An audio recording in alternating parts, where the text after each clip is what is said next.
राधे राधे।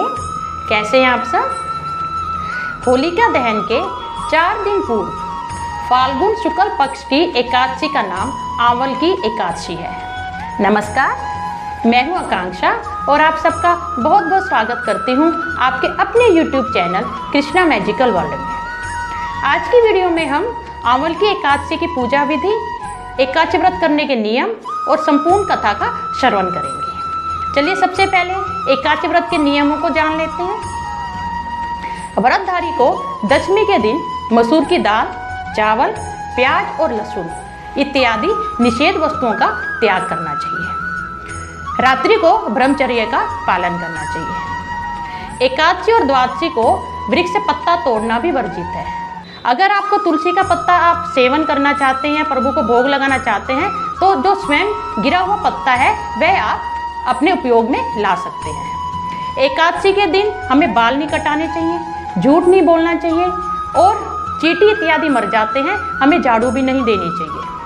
प्रत्येक वस्तु एकादशी के दिन प्रभु को भोग लगा के और तुलसी दल अर्पित करके हमें ग्रहण करनी चाहिए। एकादशी का जन्म प्रभु श्री कृष्ण जी के शरीर से ही हुआ है, इसलिए वह उन्हीं के समान पतित पावनी है। इसलिए हमें शुक्ल पक्ष या कृष्ण पक्ष की कोई भी एकादशी का व्रत अवश्य धारण करना चाहिए। चलिए अब एकादशी व्रत के महत्व को जान लेते हैं। एकादशी व्रत करने वाले के पितृ कुयोनि को त्याग कर स्वर्ग में चले जाते हैं। एकादशी व्रत करने वाले के 10 पुरखे पितृ पक्ष के, 10 पुरखे मातृ पक्ष के और 10 पुरखे पत्नी पक्ष के बैकुंठ को जाते हैं। दूध पुत्र कीर्ति को बढ़ाने वाला एकादशी का व्रत होता है। इसलिए मेरी आप सबसे प्रार्थना है कि आप एकादशी व्रत अवश्य धारण कीजिए और प्रभु श्री विष्णु जी के आशीर्वाद को प्राप्त कीजिए।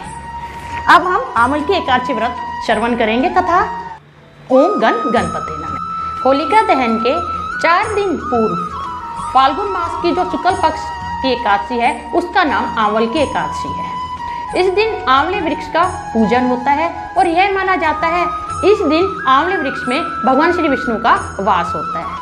इसलिए इस आंवल की एकादशी में हमें आंवले का ही सेवन करना चाहिए, आंवले का ही दान देना चाहिए और आंवले को ही भोजन के रूप में ग्रहण करना चाहिए।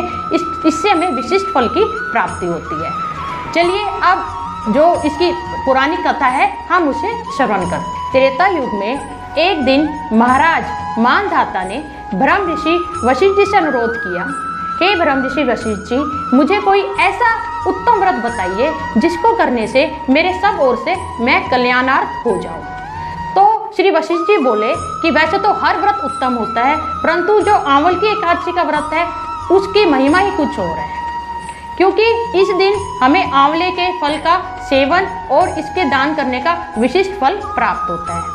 तब श्री वशिष्ठ मुनि बोले मानधाता राजा जी को कि मैं तुम्हें इससे व्रत से जो जुड़ी हुई है पुरानी कथा वह सुनाता हूँ। वैदिक नामक एक नगर में क्षत्रिय, ब्राह्मण, शूद्र तथा वैश्य इन सभी वर्णों के परिवार बहुत ही आनंद पूर्वक रहा करते थे। वहाँ पर उस नगर में सदैव वेदों की ध्वनि गूंजा करती थी। नगर में चैत्ररथ नामक एक चंद्रवंशीय राजा राज्य करते थे। उनका पूरा राज्य है वह श्री हरि विष्णु का परम भक्त था और वह पूरा राज्य और राजा हर एकादशी का व्रत बहुत ही श्रद्धापूर्वक किया करते थे। ऐसे ही प्रत्येक वर्ष की भांति फाल्गुन शुक्ल पक्ष की आंवल की एकादशी व्रत आया।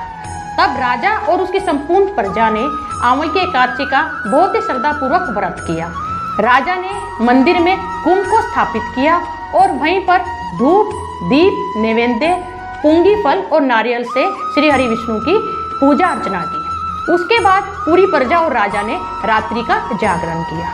उन्हीं के नगर में एक बहेलिया रहता था। वह जो बहेलिया था वह जीव हिंसा करके और मनुष्यों की हत्या करके अपने परिवार का पालन करता था। वह जो बहेलिया है वह उस दिन बहुत ही मारा मारा फिरा, परंतु उसे हिंसा करने के लिए ना ही कोई मनुष्य मिला ना ही कोई उसे पशु मिला। तो वह क्या करता है बहेलिया, वह भूखा प्यासा जो राजा और प्रजा उनका जागरण कर रहे थे एकादशी का, वह रात्रि को वहां पर आ पहुंचा और वो बहेलिया मंदिर के कोने में बैठ गया और वह रात्रि के जागरण की जो भी श्री हरि विष्णु की ध्वनि थी, उनके कीर्तन थे, वह उसके कानों में पड़ते रहे। करते करते संपूर्ण रात्रि व्यतीत होगी। उसके बाद सुबह वह बहेलिया अपने घर गया और उसने भोजन ग्रहण किया और उसके बाद वह मृत्यु को प्राप्त हो गया। वो जो बहेलिया था, चाहे उसने पूरी अपने जीवन में बहुत सी हत्याएं की हो, परंतु आंवल की एकादशी के व्रत के प्रभाव से वह अगले जन्म में बहुत ही अच्छे राज्य में राजा बन के उसने जन्म लिया। बहेलिये ने राजा विदुरथ के घर जन्म लिया। उसका नाम वसुरथ रखा गया। युवा होने पर वह चतुर्गनी सेना और बहुत से ग्रामों का वह रक्षक बन गया और वह शिकार खेलने के लिए एक दिन जंगल की ओर उसने प्रस्थान किया। वह शिकार खेलता खेलता जो वह राजा था, वह बहुत दूर तक चला गया और वह रास्ता भटक गया। और फिर वो क्या देखता है कि जब वह रास्ता भटक गया, इतने में ही रात्रि हो गई। तो रात्रि होने के कारण वह जंगल में ही एक वृक्ष के नीचे वह वहीं पर ही बैठ गया। उसे लगा कि मैं जब सुबह हो जाएगा तब अपने राज्य को वापस लौट जाऊंगा। इतने में ही वह क्या देखता है, जो पहाड़ी मलेच्छ होते हैं वह वहाँ पे आ गए, उनका झुंड आ गया और उन्होंने राजा पे हमला कर दिया। वह अपने बाण तलवारों से राजा को चारों तरफ से घेर के खड़े हो गए। यह देख के राजा घबरा गया, परंतु जैसे ही वह पहाड़ी मलेच्छ हैं वह अपने हथियार से जब राजा पे प्रहार करने लगे, तो श्री हरि विष्णु की कृपा से उनके जो हथियार हैं वह फूलों के रूप में परिवर्तित होके वह राजा को उन्होंने इतना भी हानि नहीं पहुंचाई। यह देख के वह बहुत खुश हुआ राजा, परंतु फिर वह क्षुधा के कारण वहीं पर बेहोश हो गया। जैसे वह बेहोश हुआ, जो पहाड़ी मलेच्छ है वह फिर सोचने लगे कि अब ये बेहोश है तो हम इसकी हत्या कर देते हैं। उन्होंने जैसे ही राजा के पेट में तलवार घोंपनी चाहिए, इतने में ही वे क्या देखते हैं, राजा के समक्ष एक बहुत ही सुंदर स्त्री जो बहुत से अलंकार और अच्छी पोशाक से अलंकृत थी, वह अचानक प्रकट होगी और उसने अपनी हथियारों से, अपनी भुजाओं से उन सारे पहाड़ी मलेच्छों को दूर भगाया और उन सबको उसने मार दिया।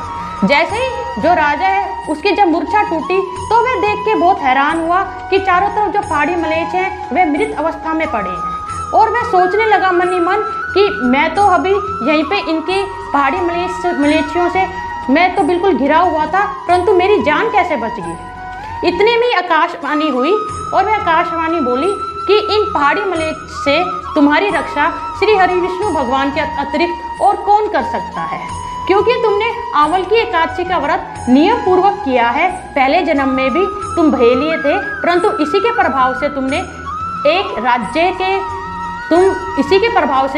एक राज्य के राजा बने और इसी के प्रभाव से ये जो मलेच्छ जो पहाड़ी थे उनका वध उस विष्णु जो महाराज जी की जो शक्ति थी उसने कर दिया।